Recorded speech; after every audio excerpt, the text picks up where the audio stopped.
to our famous ECOWAS. Since we decided to leave ECOWAS as a group, the salon slaves have been activated everywhere. They want to scare the people. They want to scare everyone. Thank God.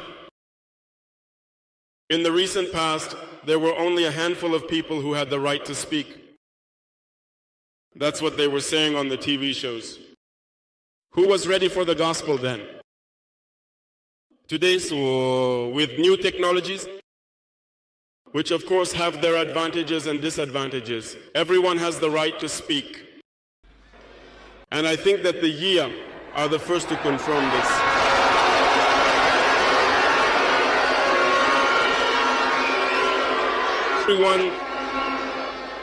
Everyone can analyze a situation.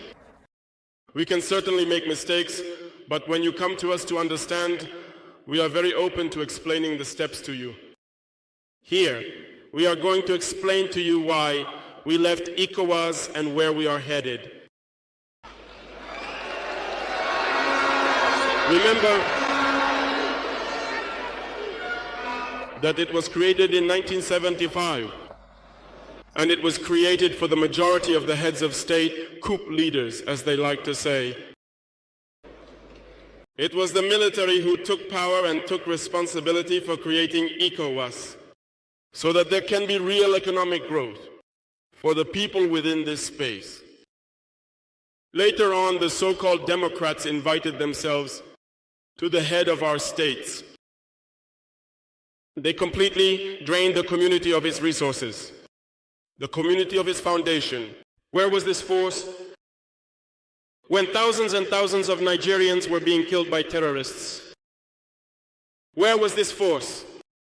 When thousands of Malians and Burkinabes were dying under the bullets of terrorists. They said that they would dislodge by force the brave sons of Niger, who have taken the country's destiny into their own hands. Do you believe that there are weaklings in Niger? There are fighters over there. The Nigerian army is a warrior army. They have been fighting for years. This is not a challenge army or a peacekeeping army. And the armies of the Sahel have decided to unite. We are waiting for this force to arrive.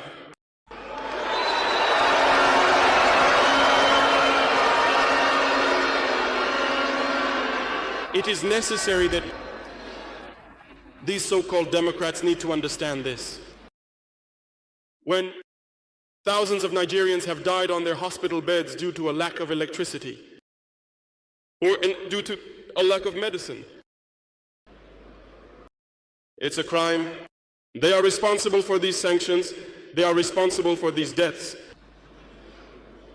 The same thing is happening in Mali. With Burkina, we have indirect sanctions because people need to understand when they don't take their orders from the other side, they do everything to enforce it. It's shameful. Some have decided not to supply electricity to our countries. It's not free, we pay for it. And that contributes to their economy.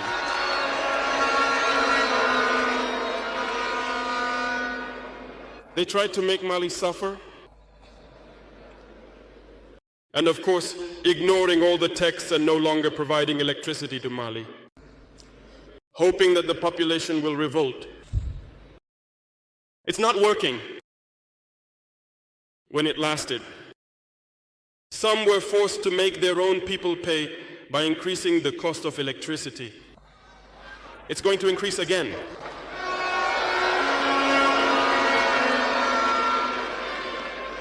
This gives us several lessons. Several lessons in the sense that the independence we are taking, the sovereignty we are claiming, we must do everything to ensure it. They gave us some very valuable lessons, and we understood them very well.